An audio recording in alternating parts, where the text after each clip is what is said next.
All right, well, I have to diffuse I don't blame Kevin Meeke for this. He has a lot of evidence, but he presented to the Brookside branch today that I might have been in costume tonight for this lesson. So this is the closest I've got. Someone will be in a costume, but I don't blame Kevin he called me a character. I'm a character, and I've been in costume before if you know me. So appreciate that, Kevin. Sorry, Brookside branch.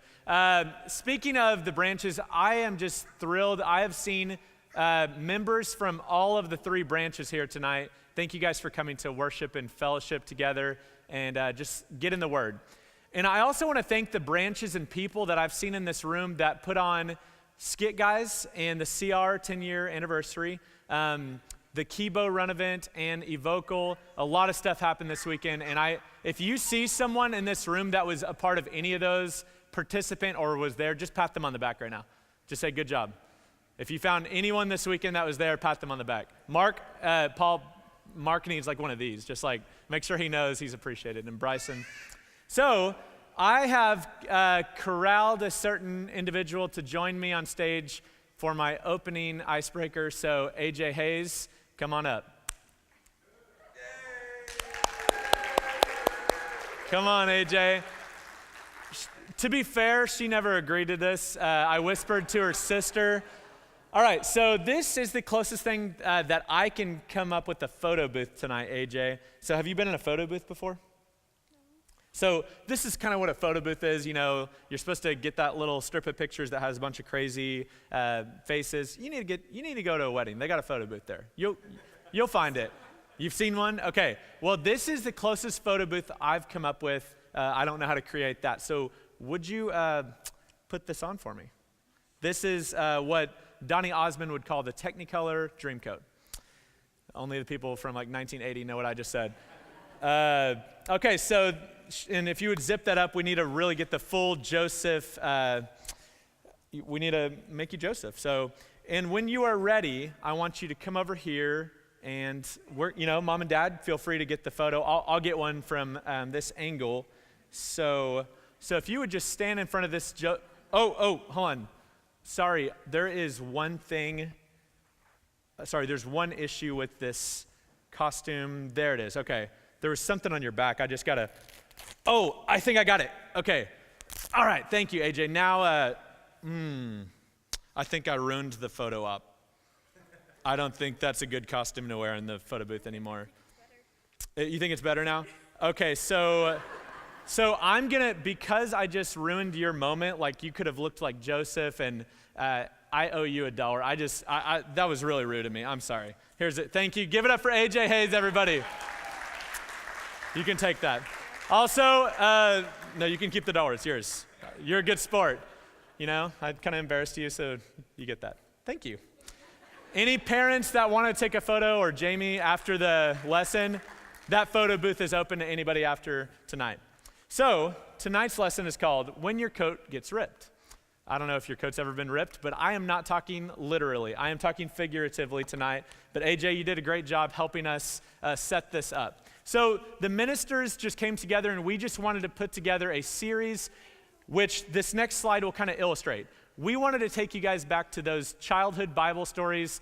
You know, these are stories relevant 0 through 100, but sometimes we leave them in the children's wing. We leave them in Vacation Bible School.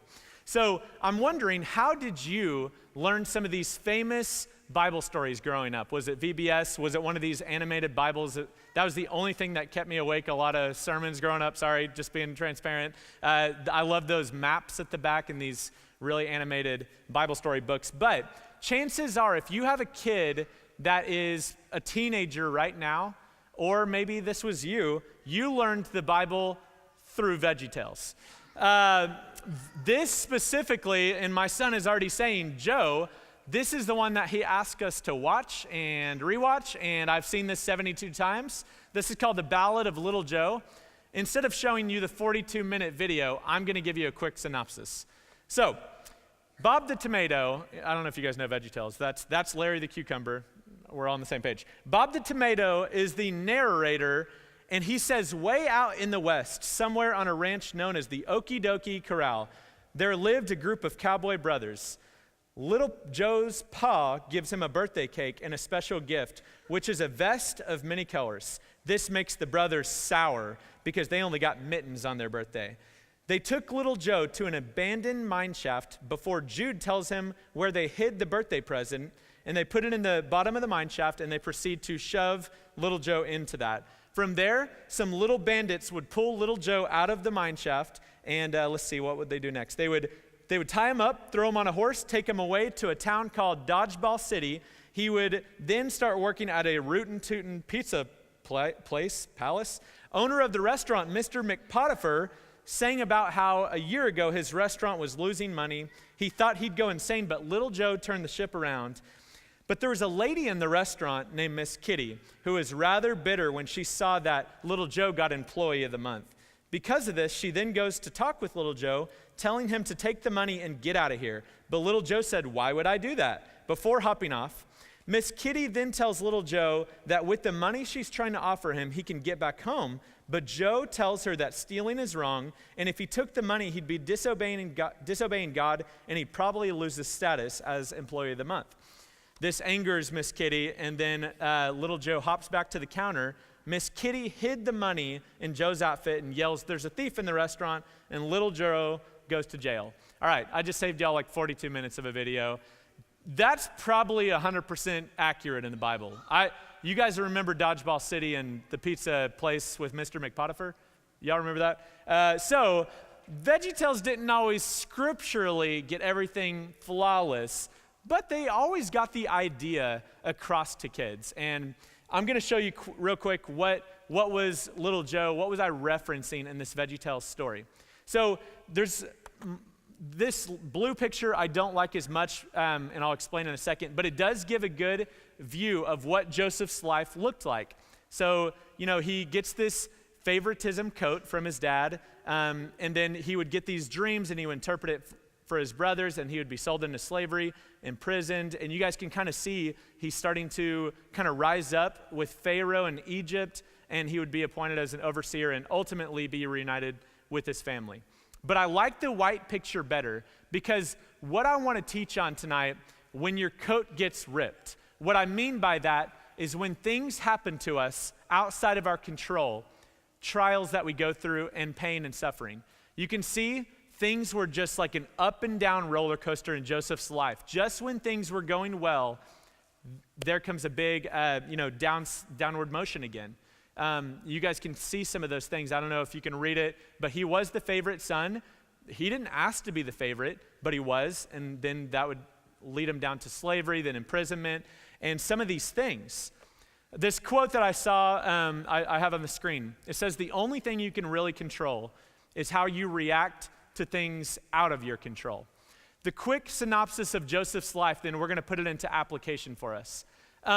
He would be the favorite son, and he would get this multicolored dream coat, Technicolor, or whatever Donny Osmond says. And then that would make the brothers very angry, and it said they couldn't even come up with a kind word to say to him because they hated him so much. From there, he had a dream, he had two dreams basically, where it said he would rule over his 12 brothers in chapter 37. And they said, "Do you intend to reign over us? Do you think you're better than us? You're going to rule over us?" And this made them really mad. Okay, I am blown away by Genesis 37, the connection to Jesus. It's not my lesson tonight, but I needed you real quick to hear, when you can go into a deeper study about this, listen to some of these phrases. They plotted to kill him. Here comes that dreamer. It's almost like King of the Jews. You can hear that mocking sound. When Joseph came to his brothers, they stripped him of his robe. You guys remember that happened to Jesus getting, those got cast into lots, cast lots for his clothes. And they threw him in the cistern, and they sat down to eat their meal, and they looked up and saw these Ishmaelites. And they said, "What are we going to gain if we kill our brother? Why don't we sell him to these Midianite merchants?" And here's another Jesus connection. Listen to this. They sold him for 20 shekels of silver. Does that ring a bell to anyone? That is a dead-on Judas selling the exact amount of money, the exact currency.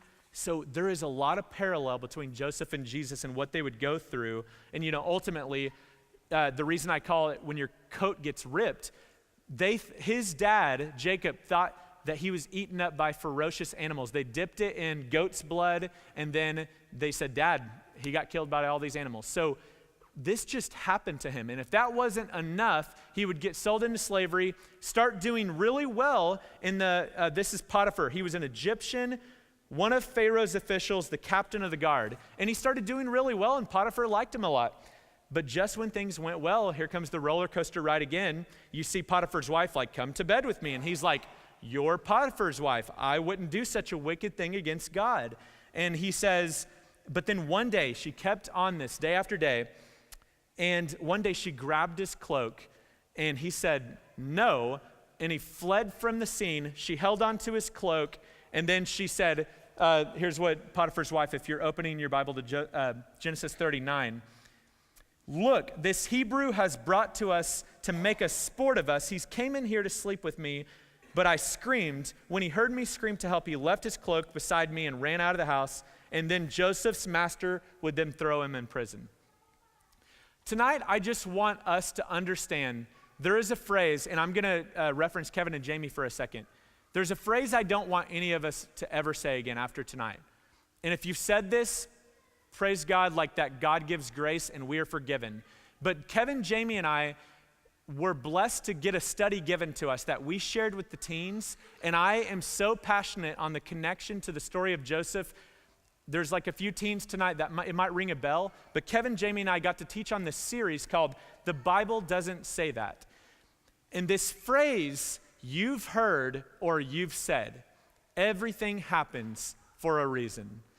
So I'm picturing people in jail to Joseph saying, hey man, everything happens for a reason. Like that's supposed to make him feel any better that all of these trials have happened to him. When those things, he didn't ask for those things to happen, to be the favorite, to be hated by his brothers, to be thrown and sold into slavery, to be imprisoned, accused of something he did not do. But for us to say to someone that's gone through something difficult and painful, especially when they didn't have it coming to them, it was just the cards they were dealt. Everything happens for a reason. I want to teach us tonight 6 reasons why to never say that to someone and why Joseph should not have been given that message during his roller coaster of his life. But because I'm an NFL fan, this is Glover Quinn. He used to play for the Texans, and he is a Lion now. Nelson is on the Raiders now, but this was accurate at the time.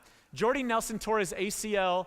He's a wide receiver. Aaron Rodgers threw a lot of touchdowns to him. And Glover Quinn decided to bring his theology of everything happens for a reason. Here's what he says. I hated that Jordy got hurt, but in my beliefs, in the way I believe, it was God meant for Jordy to get hurt. So if he wouldn't have got hurt today, if he wouldn't have played in that game, if he wouldn't have practiced anymore, and the next time he walked on the field would have been the opening day. And then he basically is like, if it didn't happen in preseason, it would have happened opening day. It was eventually going to happen. God intended. Everything happens for a reason, Jordy. God wanted you to get hurt. He was trying to teach you something. I don't know, Glover, but I don't know if that's the right thing to say about Jordy when he is down and you're kicking him with those words. So the first thing I want to say tonight is that everything happens for a reason, but the reason is not always God. And this one is a little sensitive because you don't want me to say you might be the reason, and that's really false most of the time. But I just want to give you a few examples of how you and I could be the reason ourselves. If I'm driving and texting, and I'm looking down at my phone, and I run into the back of a car, that's not God's fault. If I am a student and I did not study for that test and I did not do my homework and I flunk and I blame God, I think I need to check myself.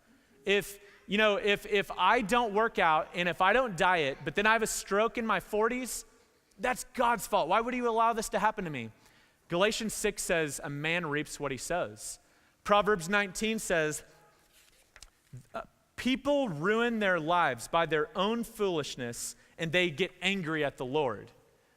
I mean, another one, James 1 says, each person is tempted when they're dragged away by their own evil desire and enticed. So the first thing we need to realize, everything happens for a reason, but it's not always God. It could be us. We could be reaping what we are sowing. But I don't want to spend too much time there because most times for some of us, and Joseph especially, it was others.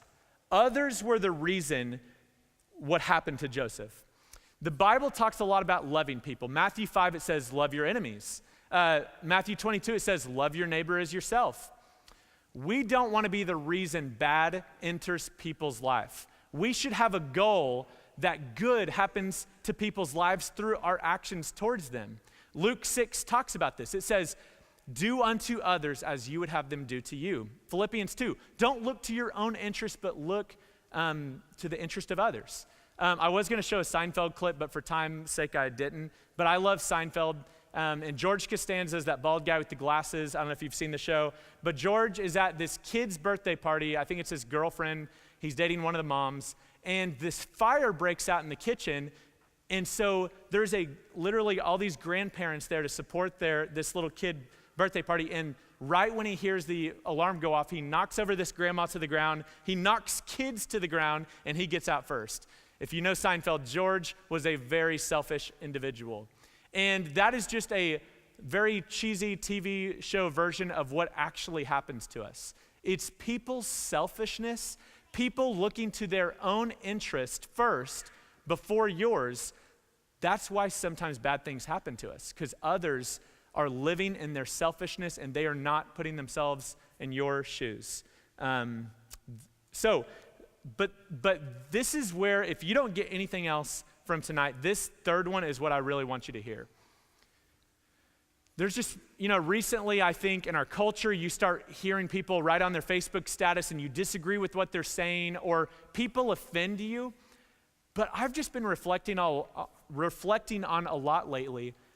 Have we thought about that Satan could be behind, even sometimes when you visually see a bad action from a human, could Satan be behind that, is my question to you. Matthew 13 is a parable Jesus tells, and he says, the kingdom of heaven is like a man who sowed good seed in his field. While everyone was sleeping, his enemy came and sowed weeds among the wheat. And then they're like, why are there weeds in this field? I thought you put good seed down. And then Jesus is like, an enemy did this. There is an enemy working behind the scenes that we don't see. And I'm wondering if you felt like Paul. In Romans 7, he says, every time I want to do something good, I kind of do something bad. Or another way he says it, evil's right there with me. Paul is the guy that wrote half the New Testament, and he's saying, I can't carry out good because evil's right here with me, tempting me.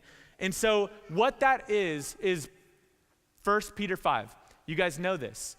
Satan is described as a roaring lion looking for someone to devour. He's prowling around. He did that in Job chapter 1. He's like, can I go attack him? Don't kill him. He's going to be faithful to me. But we see Job gets devoured or attempted to be devoured by Satan. Ephesians 6 paints this picture. And it asks you, can you look past the flesh, Mike, and can you see that there's these spiritual forces of evil, the powers of the dark world, and he tells you to put on your armor of God because Satan's schemes are like flaming arrows, and he is looking to attack every day, and I bet you and I have felt that. 1 John 5 goes as far as to say he's in charge of this world. Look it up. It says the whole world lies in the power of the evil one. Satan gets free reign down here. This is a playground to him, and if you felt tempted, if you have felt hurt, it's because Satan is doing some things on this earth. I want to show you a clip to illustrate that right now.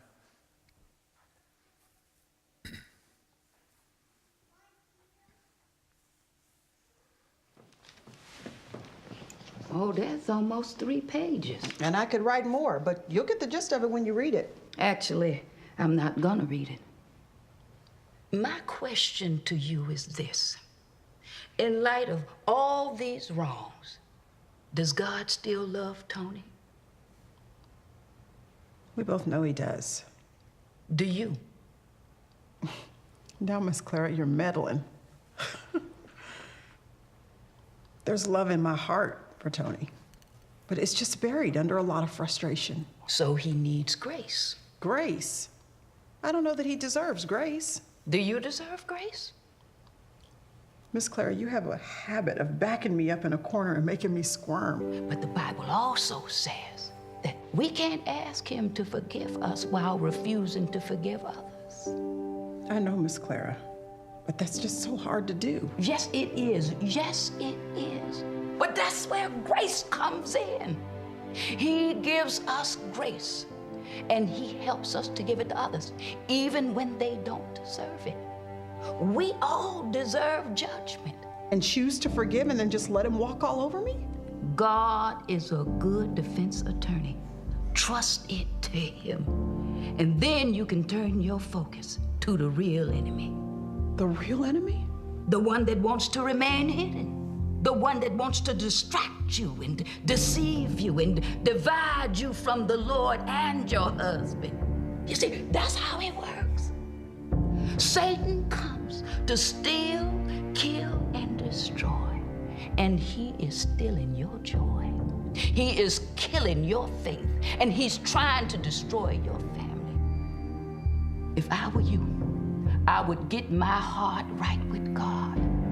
And you need to do your fighting in prayer. And you need to kick the real enemy out of your home with the word of God. It's time for you to fight, Elizabeth. It's time for you to fight for your marriage. It's time for you to fight the real enemy. It's time for you to take off the gloves and do it.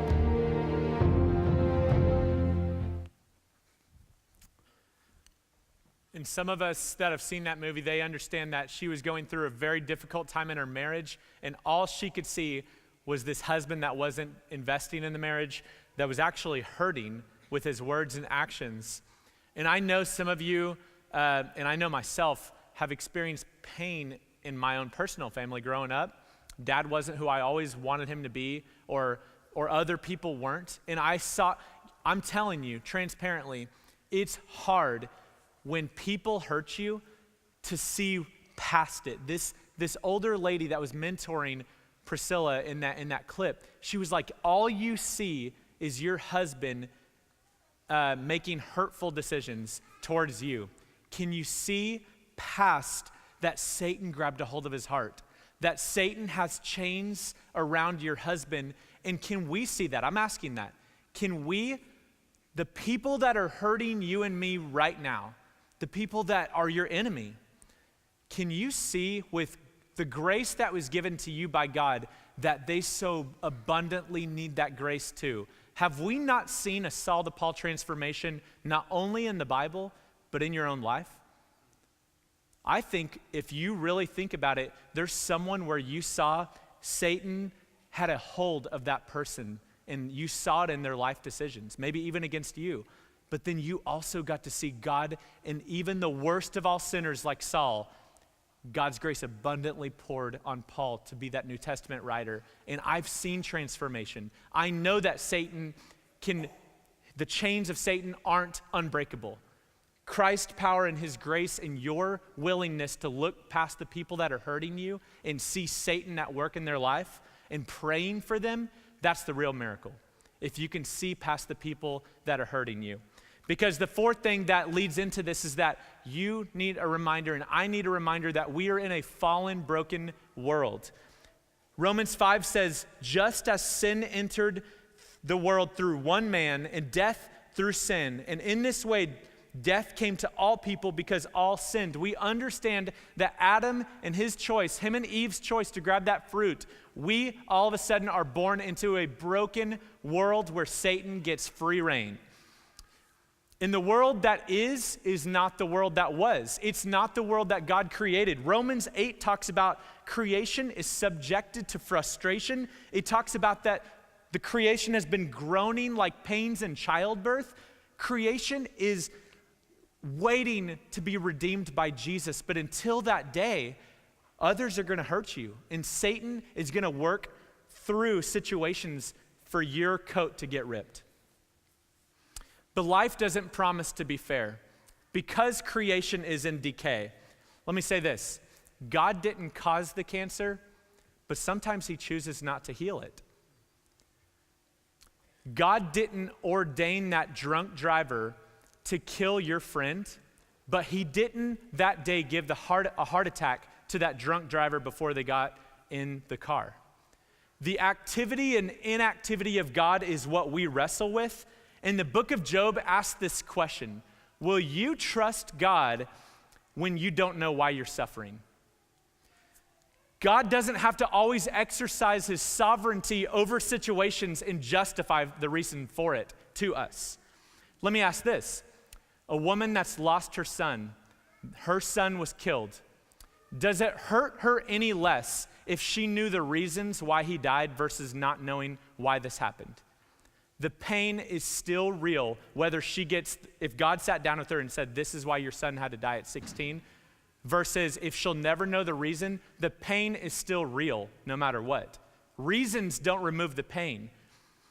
If you saw someone coming at you with a knife and they were about to stab you and then they did stab you, versus someone coming from behind you and stabbing you at your surprise, no matter what, there's an equivalence of pain. The pain doesn't change whether you know the reasons and you see it coming or you have no idea why it happened. Pain is still real no matter what. So what I'm trying to say is reason is overrated, and reason, you needing to know the reasons why God allows things to happen, can actually be an idol. Because I wonder if somewhere deep in our heart, we want to know the reasons why God allows the world to operate like it does more than we actually want God in a relationship with him. We can choose needing a reason for God to explain to us more than we even want God. And Job learned this the hard way. In Job 38, Job was just complaining at God for 37 chapters, and he comes out of the storm and he goes, excuse me, you who speaks with words without knowledge. Where were you when I set the foundations of the earth, Job? Were you here before the beginning of time? No? And then Job puts his hand over his mouth and he said, oh my goodness, I just spoke out of turn. I am unworthy. I'm not going to ask another question. Your doubts and questions are not the problem, but you demanding a reason and you needing the knowledge of God at all times, sometimes we need to be humbled and to say, you know what? I'm going to trust you, God. I don't like this, but I'm going to trust you. This kind of trusting isn't connecting dots. Rather, it's connecting our pain to God's heart.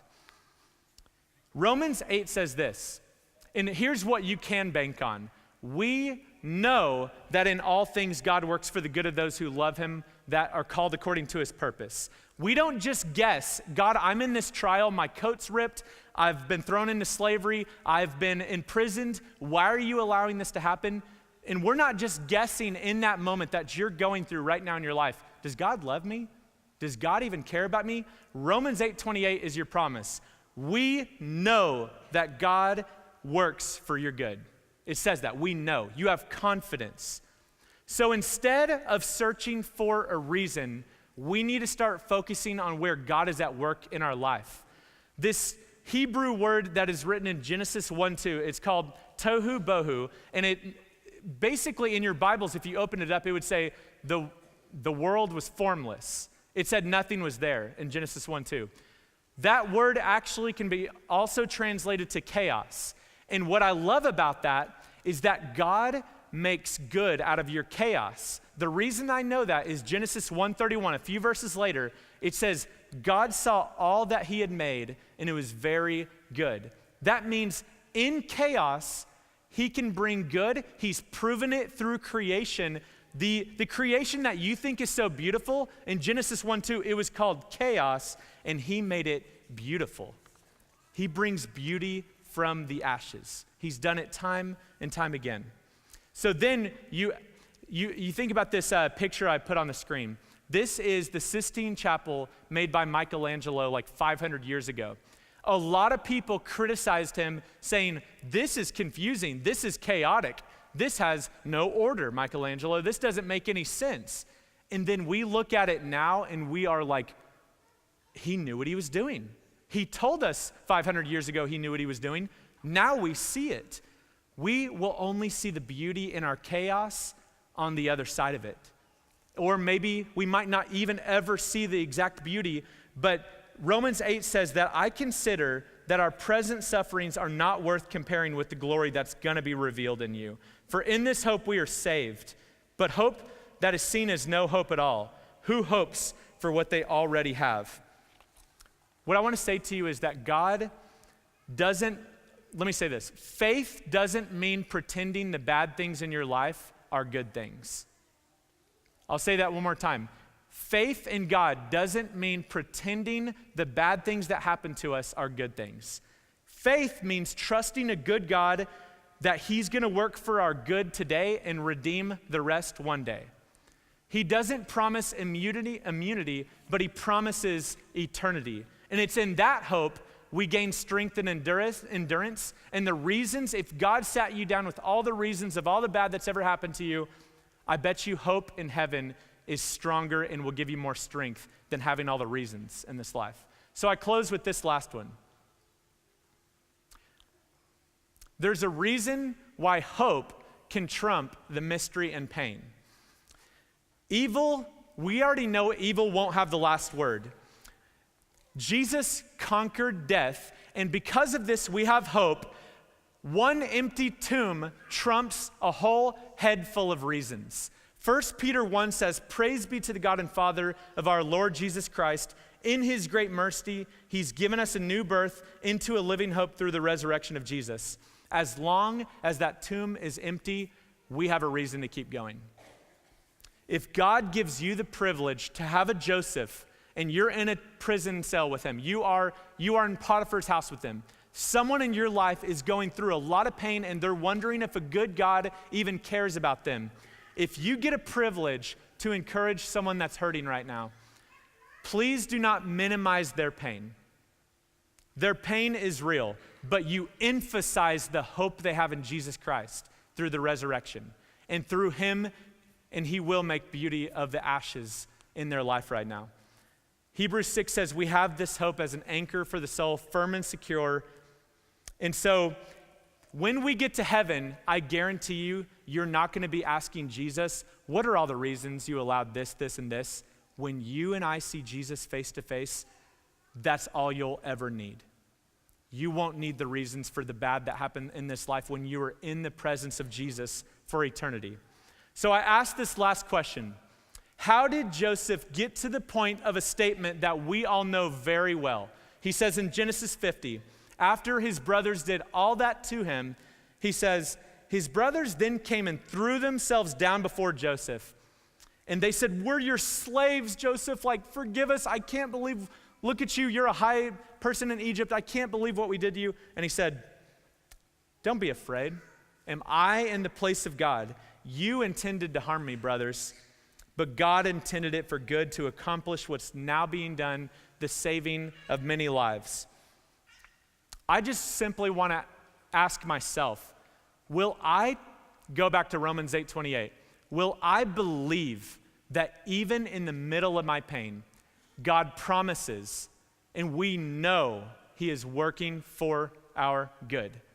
Will you believe that? Joseph believed it all the way through, that God, he didn't always understand it. You can cry out to God saying, why am I in prison? Why was I thrown into slavery? Why is all this happening to me? But if you place your hope that Jesus is going to redeem that situation, he's going to make beauty from your ashes. If you place your hope in the resurrection and eternal life, I promise you he will wipe those tears away one day. So we don't need a reason why we don't need God to give us all the reasons. All we need is to be with Jesus one day. So if you just need to put your hope back in that truth, if you're currently like Joseph and your coat's getting ripped and someone's kicking you while you're down, we want to pray with you and just remind you of the hope that is firm and secure, an anchor for your soul, and his name is Jesus, and he'll make all things new one day. Come forward if you have any need, stand as we stand and sing.